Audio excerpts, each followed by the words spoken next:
I Believe by Tuesday Lapsang Rampa, read for you by BlueFriend in beautiful BC. Chapter 5. Algernon ruffled his hair between his clenched fingers. He felt decidedly unhappy. Yes, well, he had committed suicide. Fine, he did it. Now he was paying for it, and he was going to pay for it some more. He sat there wondering where it was going to end, how it was going to end. He reviewed in his mind all the incidents which had occurred since he arrived on this, the plane of purgatory. So it's wrong to be an aristocrat, eh? It's wrong to be of blue blood, eh? He muttered aloud to himself, glowering down at the floor. Then he spun around at the opening of the door, at the vision which entered, a most attractive nurse. He rose to his feet, his face beaming like the morning sun.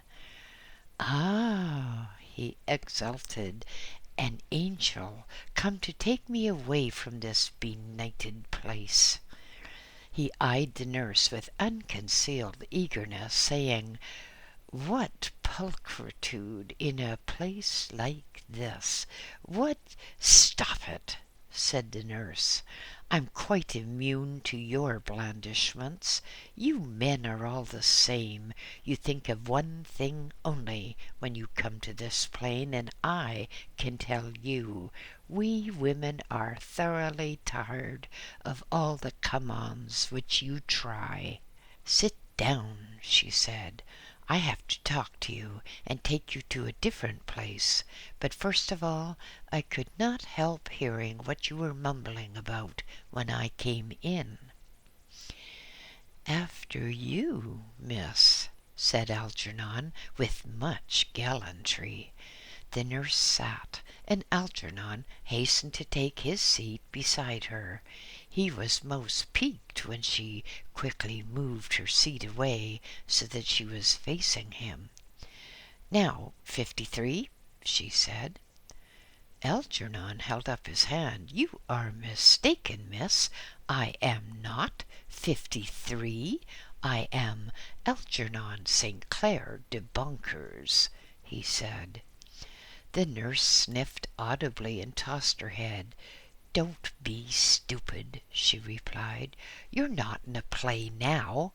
You're here on this plane between acts, as one might phrase it." She held up her hand to stop him from speaking, and then said, "There are two things in particular that I want to talk to you about first. One is that here you are not Algernon whatever it is, but you are number 53. You are near enough a convict here. You've been convicted of the crime of suicide, and here you are referred to by the last two figures of your basic frequency, in your case, 53. Poor Algernon felt his mind boggle. "Basic frequency?" he said. "I'm afraid you're talking completely above my comprehension. I have not the slightest idea what you're talking about. My name is Algernon, not 53. "Oh, you have a lot to learn, young man," the nurse retorted with some asperity. "You seem to be remarkably ignorant for a person who professes to be of near royal blood, but let us deal with that first. You seem to think that because of a particular act upon earth made it necessary for you to be as a titled person, that you carry it on over here. You do not." "Oh," Algernon burst out, "you must be a communist or something. You're adopting a communist theme if you think that no one is entitled to their status, that all men are equal." The nurse sighed with resigned exasperation, and then tiredly said, "You are indeed ignorant. I'm going to tell you here and now that communism is a crime, at least the equal of suicide, because whereas a person who commits suicide commits a crime against himself, yet communism is a crime against the whole race, a crime against humanity. Communism, in fact, is as a cancer in the body of the world. We are not in favor of communism, and in time, after much time, communism will eventually be stamped out because it is founded on false precepts. But that's not what we are discussing." She referred to some papers in her hands, raised her head, and looked straight at Algernon, saying, "We have to get you away from this dreadful idea that you have that because you were a titled person once, you're always going to be a titled person. Let us consider things in the terms of the earth.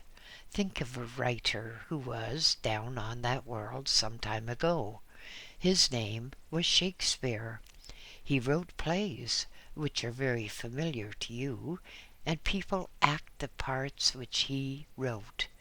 Sometimes there'll be a villain in the play, sometimes there'll be a king portrayed, but I'm going to put it to you quite bluntly that people would laugh to scorn any actor who, having played the king in Hamlet, went about for the rest of his life imagining that he was still a king in reality. People go down to the earth to take that particular part in the play of life, which will enable them to learn the tasks which they have to learn. And having learned their tasks and returned to the astral world, then, of course, they discard the imaginary identity and revert to their own natural identity, which is determined by their own superior overself." Algernon, or rather 53 from now on, shuddered and replied, "Oh dear, I really do dislike blue stockings. When one has a beautiful young girl who starts preaching and teaching, then really my emotions become quite turned off." "Oh, how delightful," said the nurse, "for I found your thoughts to be highly unpleasant, and I'm glad indeed that I have dampened your very obvious lust." She again referred to her notes, checking one paper against another, and then she said, "You have been sent to the wrong home of rest. I have to take you to another one, which is of more temporary nature, because you are having to go back to the earth at the earliest possible moment. You are, in fact, just a transient here, and there is little that we can do for you, except pass you on as quickly as we may. Please follow me." With that, she rose to her feet and led the way to the door. 53, ex-Algernon, darted ahead of her and held the door open with a slightly mocking bow. "After you, madam, after you," he said. The nurse swept in high dignity through the door and bumped into the doctor, who was just about to enter. "Oops, I'm so sorry, doctor, I didn't see you," exclaimed the nurse. "Oh, think nothing of it, nurse, think nothing of it. I was coming to collect number 53, because the board wants to see him again. Do you have anything to say to him first?" The nurse smiled at the doctor and replied, "No, I shall be glad to get rid of him. He seems to be rather fresh for a man in his position. I've been trying to teach him that blue blood does not count here, but at least it is a bit higher than one with communist blood. But, doctor, the nurse said quickly, after the board has finished with him, he has to go to the home for transients.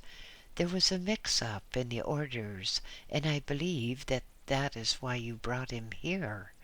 Will you see that he goes to the home for transients?" The doctor nodded and said, "Yes, nurse, I'll attend to it." And then he nodded to 53 and said, "Come along, we're late already." With that he turned and led the way down another corridor, which Algernon, no, 53, had not seen before.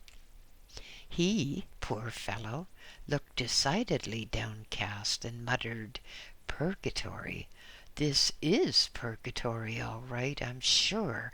I shall be several inches shorter by the time I get out of here. I've walked myself down to my knee joints almost." The doctor, who had caught his mutter, laughed delightedly and retorted, "Yes, indeed, you will be very, very much shorter when you leave here, because you will be an infant inside its mother."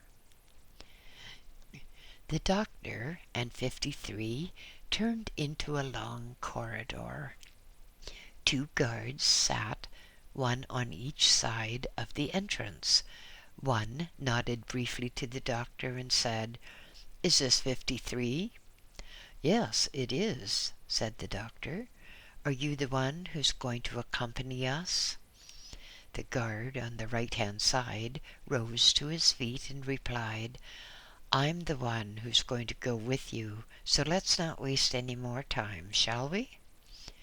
Turning, he strode down the corridor at quite a smart pace. 53 and the doctor had to step out briskly in order to keep up with him. They walked for quite a long way. 53 was horrified to see that no matter how far they walked, the corridor seemed to stretch on endlessly. Endlessly. But there came a diversion. There was a branching of the corridor. The guard, or guide, 53 wasn't sure which he was, took the left turn and went on a little further, and then knocked smartly at a door and stood back.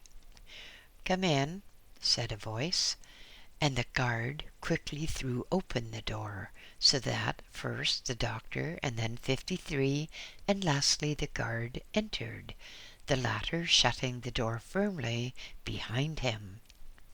"Come and sit here, please," said a voice. 53 moved forward and took the seat indicated. "Now, we have to discuss your future. We want you to get back on Earth at the very earliest possible moment, compatible with a woman's biological functions," said the voice. 53 looked about him. He had been rather dazzled by the amount of light in the building. It seemed to be a very light building indeed, and there were many flashing lights all over the place. One wall, he saw with some astonishment, appeared to be of frosted glass, over which, at intervals, flickering colored lights passed quickly and vanished. He saw that he was in a room the like of which he had never seen before. It appeared to be of clinical austerity, not white, but a very restful shade of green. About him there were 5 or 6, he could not count them precisely, people dressed in greenish overalls. He was quite uncertain of the exact number of people about, because it seemed, at intervals, some people came into the room and others disappeared from the room. But this was no time to be paying attention to trivia, because the first man was speaking again. I have very carefully examined and considered all the information which has been put before me. I have gone very thoroughly into your past before you went down to earth. And I find that although, according to your lights, you did fairly well on the earth, yet according to your past history of real life, you were a failure, and you compounded your failure by committing the crime of suicide. So now we want to help you. 53 looked dreadfully sour, and could not help bursting out. Help me? Help me? Since I've been here, I've been criticized, I've been reprimanded for almost everything. I've been reprimanded for being one of the upper class, and I've been reprimanded for saying that perhaps I should have been a communist. What am I to believe? If I am here for punishment, then why not get on with it? The elderly, slender man with the gray hair sitting in front of 53 looked really distressed and remarkably compassionate. "I'm so sorry indeed that you feel like this," he said. "It is your attitude which is making everything so difficult for us, because we've come to the inescapable conclusion that as you went to the earth as a player in a rather exalted status, that has affected your psyche, and so that makes it necessary that, when you are sent back, you will have to be sent back to rather poor conditions. Otherwise, you're going to be quite intolerable, and you're going to give your over-self absolutely false impressions. Do I make myself clear?" he asked.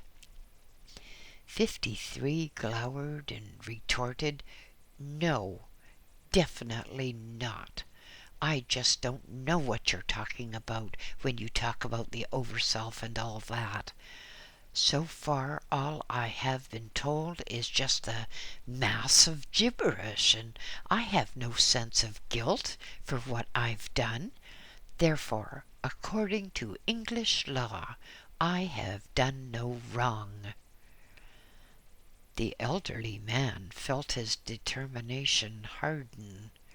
It seemed to him that this man, this number 53, was just being difficult for the sake of being difficult.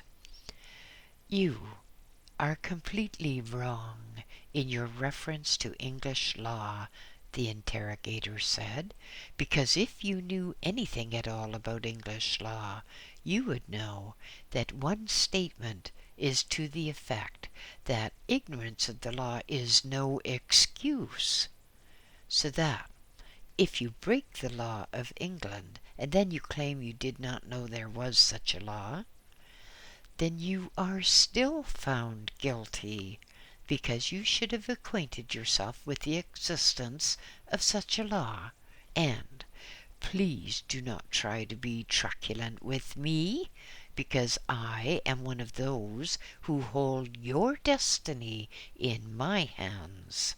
And if you antagonize us too much, then we can make your conditions hard indeed. Just pay attention and keep your truculence in check."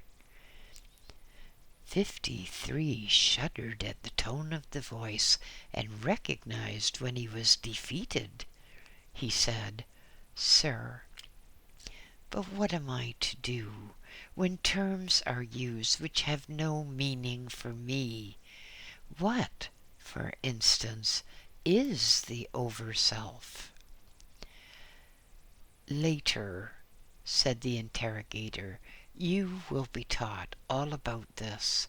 It will suffice for the moment if I say that your over-self is what you would refer to as your eternal, immortal soul. And you now are just a puppet or extension of that overself, almost as one might say, like a pseudopod, an extension from your overself materialized into material substance, so that you may learn by actual hard physical experience that which is unobtainable to the far more tenuous overself. Poor 53 felt his head reeling. He did not really understand any of this, but he thought that as he had been told he would be instructed later, he'd better cut things short, and now he should just listen. So he nodded dumbly in answer to the interrogator's raised eyebrows.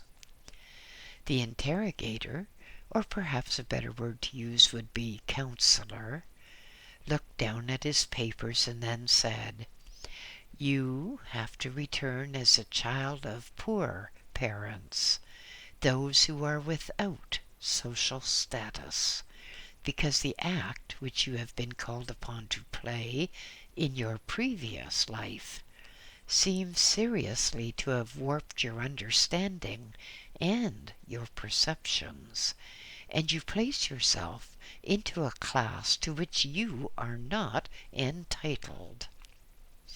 We're going to suggest, and you have the right to refuse, that you are born to parents in London, in the area known as Tower Hamlets. There are some very suitable parents to be near Wapping High Street. You will have the advantage of being born quite close to the Tower of London, and to the Mint, and to the very famous dock areas, where there is shocking poverty and suffering. Here, if you agree, and if you have the moral and mental fiber, you can work your way up to be a physician or a surgeon, and in saving the lives of those around you, you can atone for the lives that you have taken and caused to be taken. But you will have to decide quickly, because these women who we have chosen as prospective mothers for you are already pregnant, and that means we have no time to waste. I'm going to show you," he said, "the area which will be your locale." He turned and waved his hand to the wall, which 53 had taken to be of glass, of frosted glass.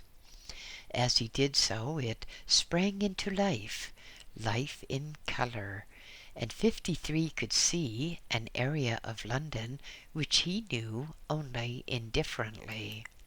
The River Thames, yes, Southwark Bridge, London Bridge, and then the Bastille of Tower Bridge moved on to the screen, and to the side of the tower, London itself could be seen.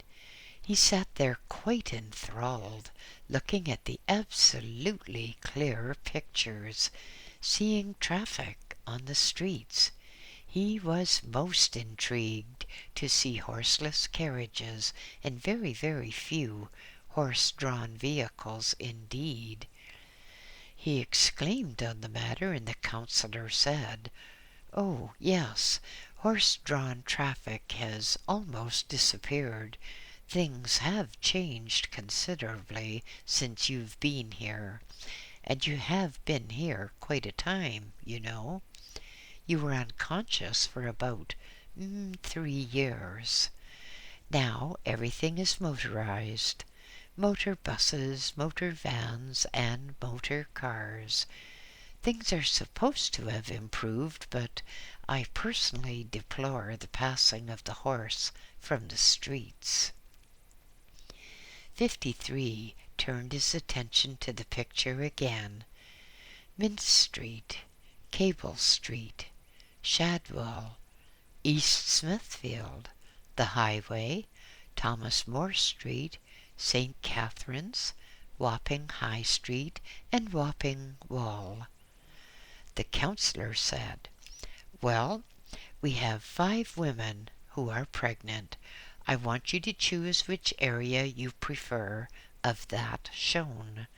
Of the 5 women, one is the wife of an innkeeper, or I believe you might call him a publican. The second is the wife of a greengrocer. The third is the wife of an ironmonger. The fourth is the wife of a motor bus driver, and the fifth, she is again a lodging house keeper. I say again because the first one is an innkeeper. Now, you have a right of choice, and no one will influence you. I can give you a list of them, and you have 24 hours upon which to meditate over this matter. And if you need any advice, you merely have to ask." 53 sat back and gazed at the living pictures on that wall, seeing people move about, seeing the strange costumes that women were now wearing, marveling at the horseless carriages going along, marveling too at the amount of building going on. Then he turned to the counselor and said, "Sir, I would ask you particularly that I be permitted to see the 10 people, 5 fathers and 5 mothers, from whom I'm expected to pick my parents. I would like to see them. I would like to see their home conditions." The counselor, or interrogator, shook his head slowly, with real regret. "Ah, my friend," he mourned, "that is a request beyond my ability to grant, for we never, never do such a thing. We can merely give you the details, and you make your choice. You're not permitted to see your parents, for that would be an invasion of their privacy. Now, I suggest you return to your transient hotel and think about the whole matter." So saying, he bowed slightly to the doctor and to 53, picked up his papers and left the room. The doctor said, "Come on, let us go," and rose to his feet. 53 rose reluctantly and followed him from the room. Together they retraced their steps, accompanied by the guard. Together they went along that corridor which seemed so endless, and which now seemed even longer. At last they came out into the open again, and 53 took a deep breath, inhaling energy and life as he did so.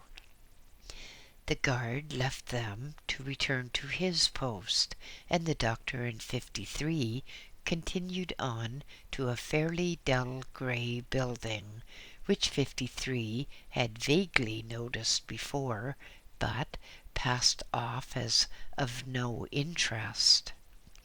They entered the front door, and a man at the desk said, "Third on the left," and took no more interest in them. They went on to the third on the left, and entered a bare room. There was a bed and a chair, a small table on which 53 was interested to observe a large folder with the number 53 stamped on it. "Well, there it is," said the doctor.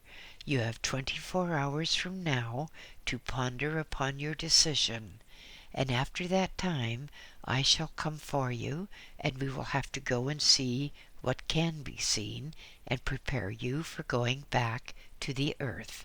Goodbye."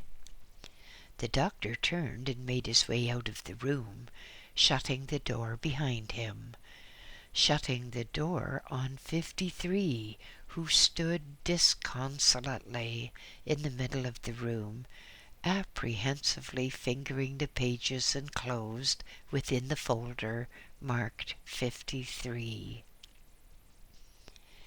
53 glowered at the closing door and put his hands behind his back. With head sunk upon his chest, he paced the room, and paced and paced. Hour after hour he walked about the room, and then, quite tired with the exertion, he flung himself into a chair and gazed dourly through the window. 53, eh? He muttered to himself. Like a convict, and all for doing something which I thought was good. What was the point of living a life as neither man nor woman?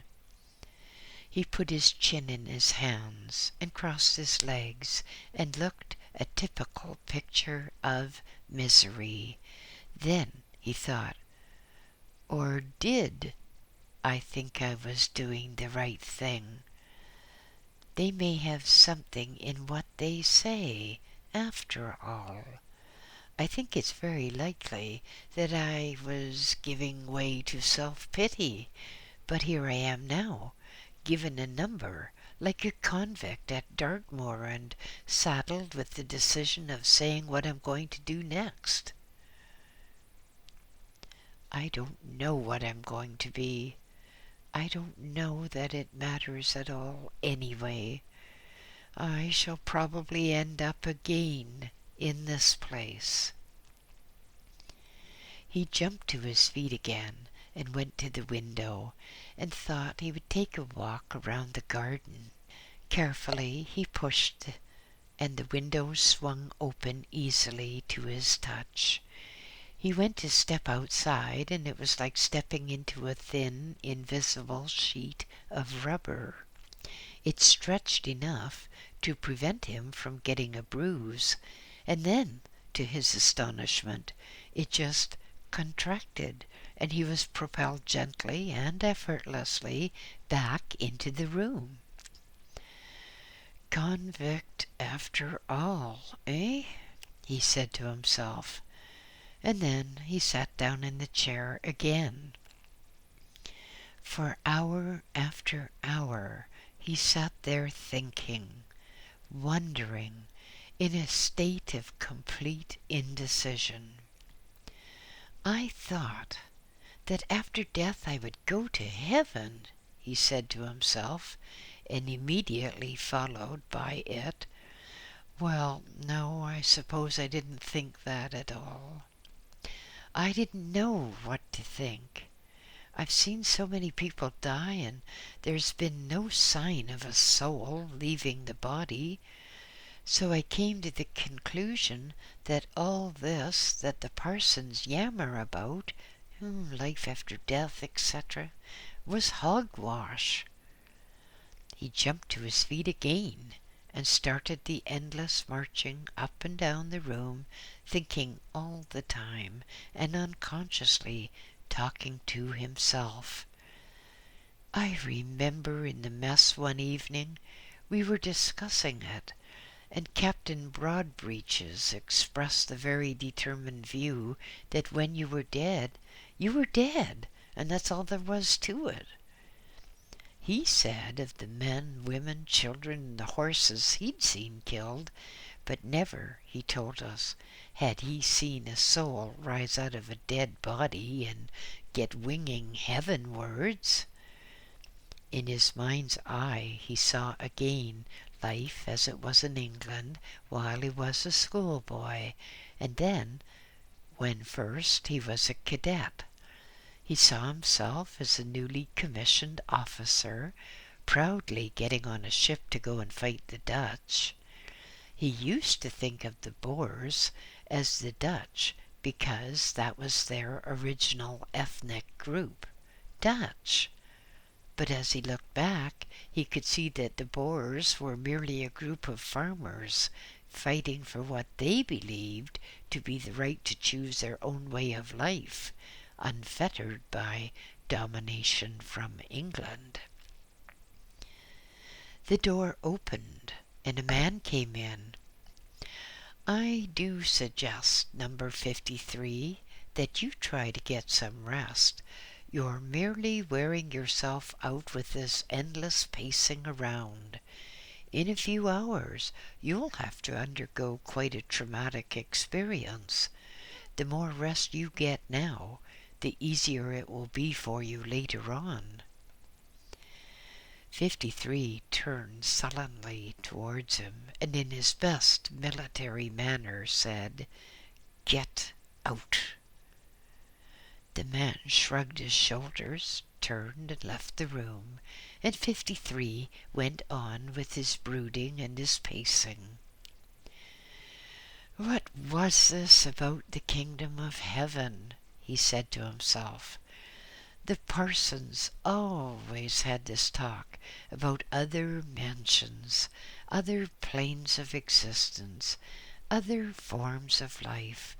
I remember our padre saying that until Christianity came to the earth, everyone was condemned to damnation, to eternal suffering, eternal torments, and that only the Roman Catholics would go to heaven.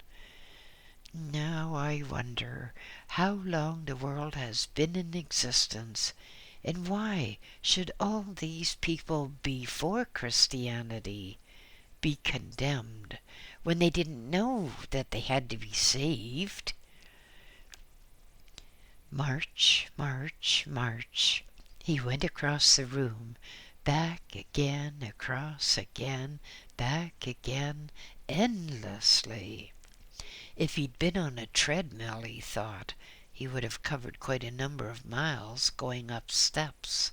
At least that would have been harder work than walking backwards and forwards across the room. At last, angry and frustrated, he flung himself on the bed and lay there sprawling. This time no darkness descended.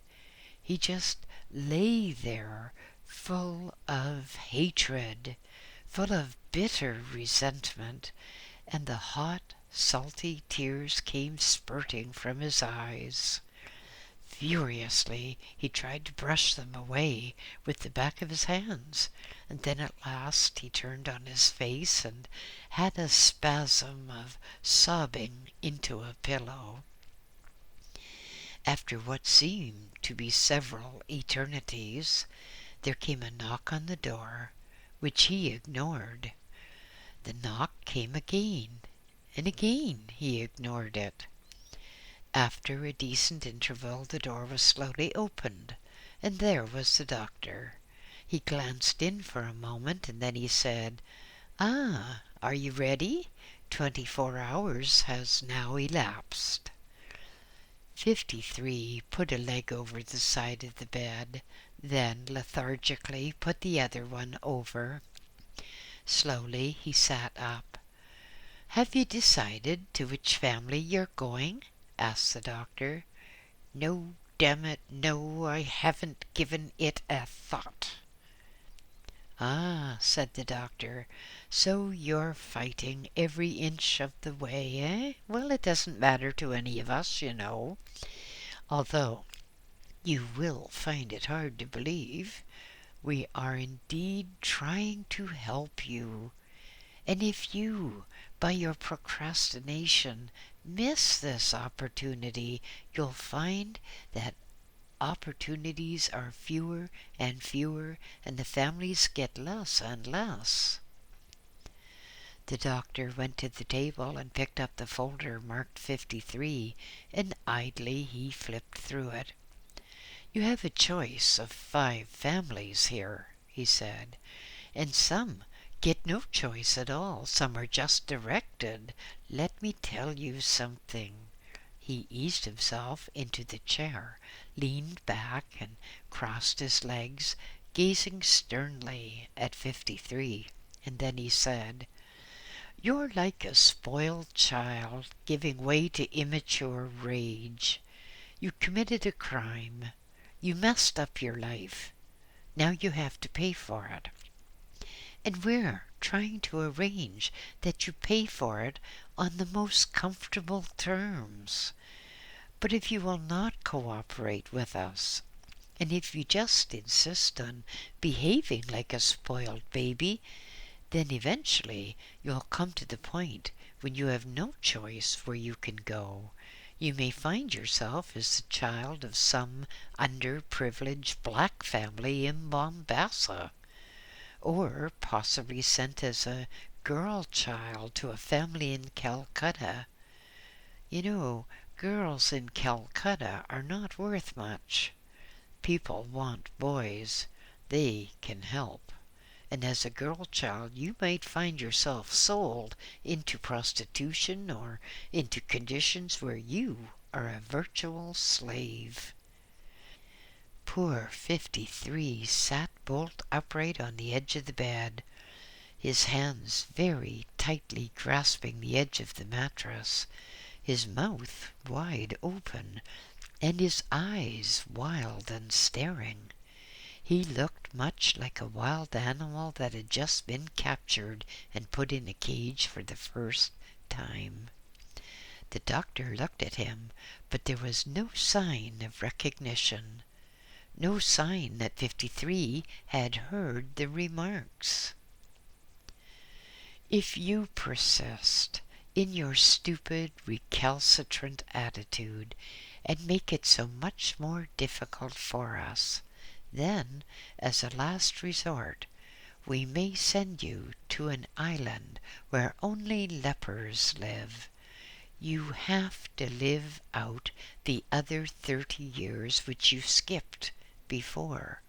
There's no two ways about it. There is no way of overcoming it. It's the law of nature, so you'd better come to your senses.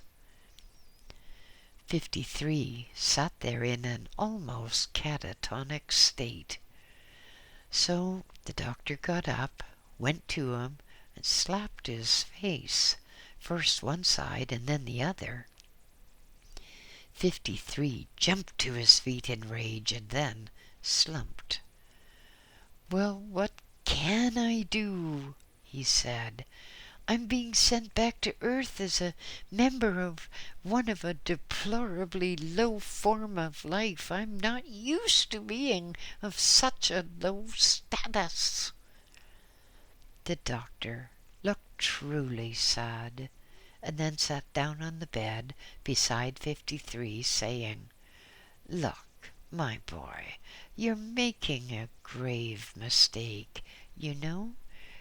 Supposing you were on Earth now, and you were a member of the theatrical community. Suppose that you'd been offered the part of King Lear, or Hamlet, or someone like that. Well, possibly you would jump at such an opportunity.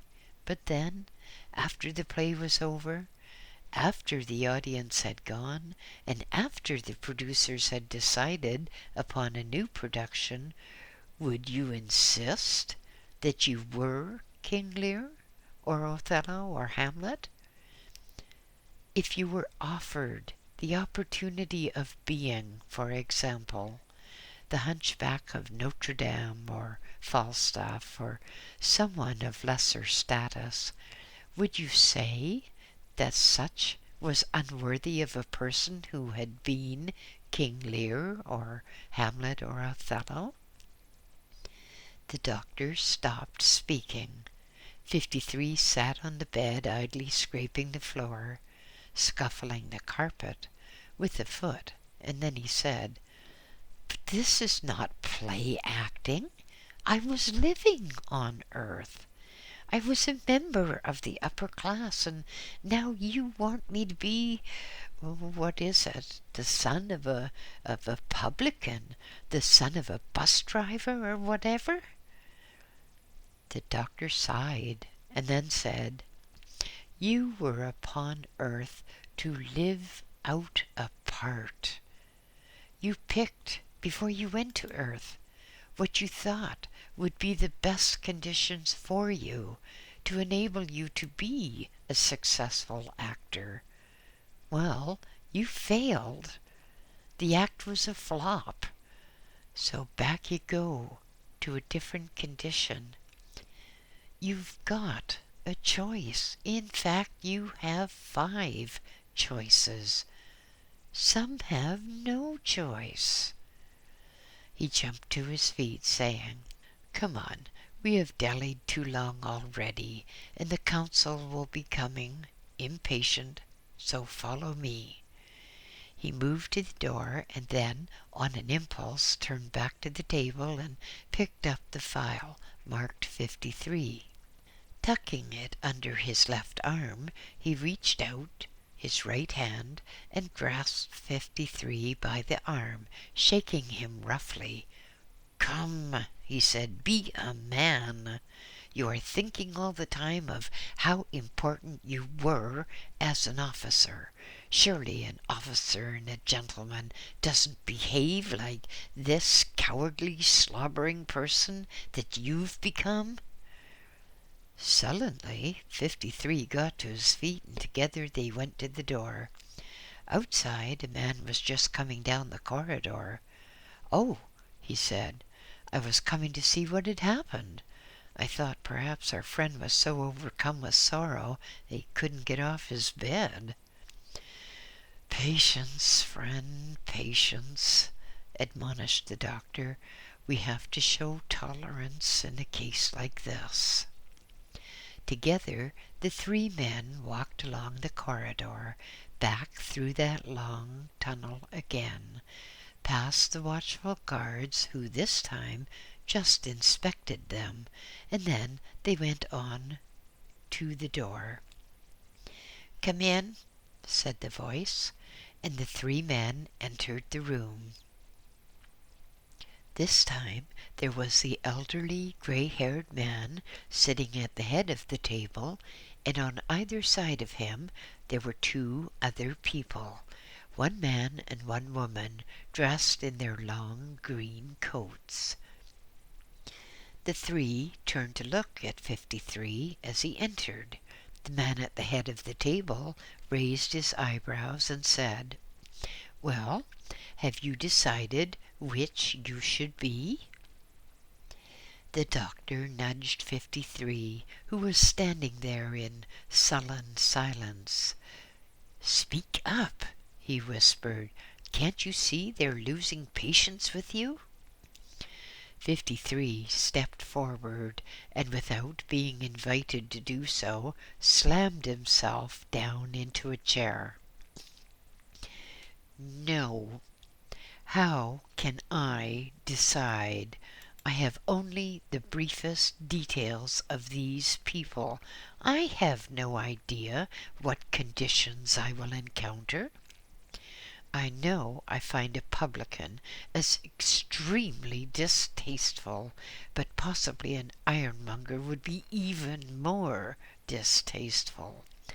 I am quite ignorant of such people, never having encountered them on a social basis in my life.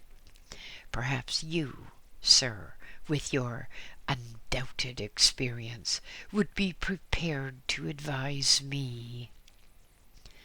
53 looked insolently at the man at the head of the table, but he just smiled tolerantly, and he said, "You are extremely class-conscious, and I agree with you that the honorable trade of innkeeper or public-house manager or ironmonger would be too much for your subconscious. I could indeed, though, very strongly recommend that eminent public house in Cable Street, but for one of your type given in to too much snobbishness, I will, instead, suggest another family, that of the greengrocer. The father is Martin Bond, and the wife is Mary Bond. Mary Bond is almost of full term, and if you're going to take over the body of her as yet unborn child, you must lose absolutely no more time. You must come to your senses and decide, for only you can decide." "Greengrocer?" thought 53. Rotten potatoes and stinking onions and overripe tomatoes. Ugh! However did I get in a mess like this? He twiddled his fingers, scratched his head, squirmed miserably in the chair. The others in the room kept quiet. They knew of the desperate state which one got into at having to make such a decision. At last, 53 raised his head and said defiantly, "Well, I will take that family. They might even find they've got a better man in their family than they ever had before." The woman sitting at the side of the table said, "Mr. Chairman, I think we should run a series of checks on him again, because we have to see that he is still compatible with the mother. It would be a terrible thing for the woman if after all she's gone through, her baby was stillborn." The man at the other side of the table said, "Yes, if the child is stillborn, that still does not help you, because you would be returned here on the grounds of your lack of cooperation, and your intransigence will have caused the woman to lose her child. I do suggest, for your own sake, it really doesn't matter to us, that you cooperate more, that you try to make a more equable temperament, or you may find that we shall have to send you anywhere like garbage being thrown out." The woman rose to her feet, hesitated a moment, and then turned to 53 and said, "Come with me." The chairman nodded and also rose to his feet. The doctor touched 53's arm and said, "Come along, this is it." Reluctantly, like a man facing execution, 53 climbed sluggishly to his feet and followed the woman into a side room. Here things were very different. The whole walls seemed to be flickering lights behind frosted glass. There seemed to be a remarkable number of knobs and buttons and switches. 53 thought for a moment that he had got himself into an electric power station, but then directly in front of him was a peculiarly shaped table, a very peculiarly shaped table indeed. It seemed to be the outline of a human figure, arms, legs, head, and everything. The woman said, "Get on that table." For a moment 53 hesitated. Then, shrugging his shoulders, he climbed onto the table, brusquely brushing off the kindly hand of the doctor, who tried to assist him. As he lay on the table, he found a most peculiar sensation overtook him. The table seemed to mold itself to him. He had never felt more comfortable in his life. The table was warm. Looking up, he found his sight was not so good as it had been. It was blurry.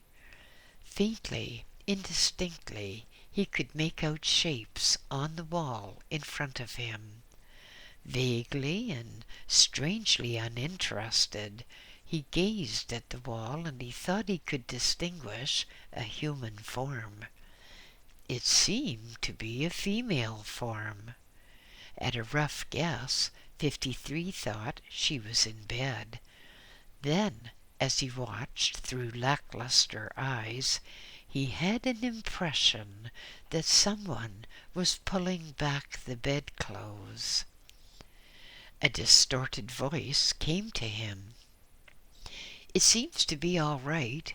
I say he is compatible."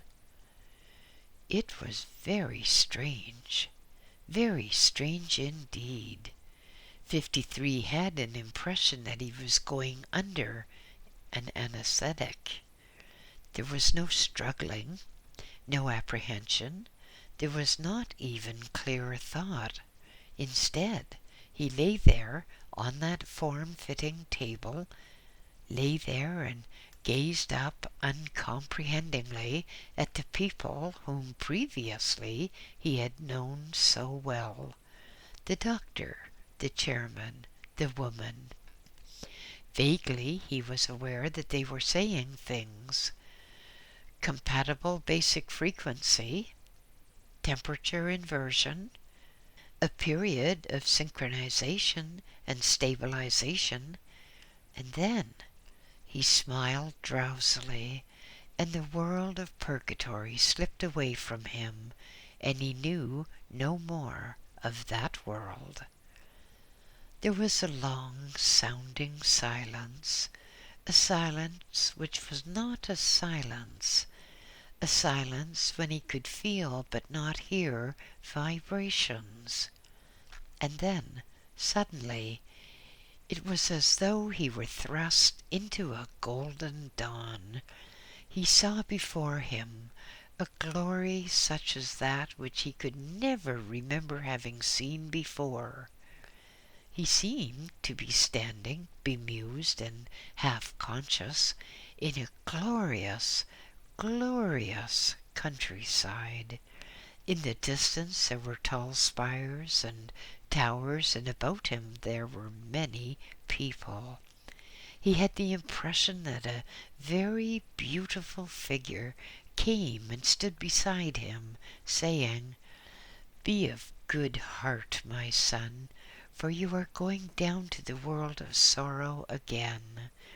Be of good heart, for we shall be with you, keeping contact. Remember, you are never alone, never forgotten. And if you do that which your inner conscience dictates, no harm will befall you, but only that which has been ordained, and at the successful conclusion of your time upon the world of sorrows, you will return to us here, triumphant.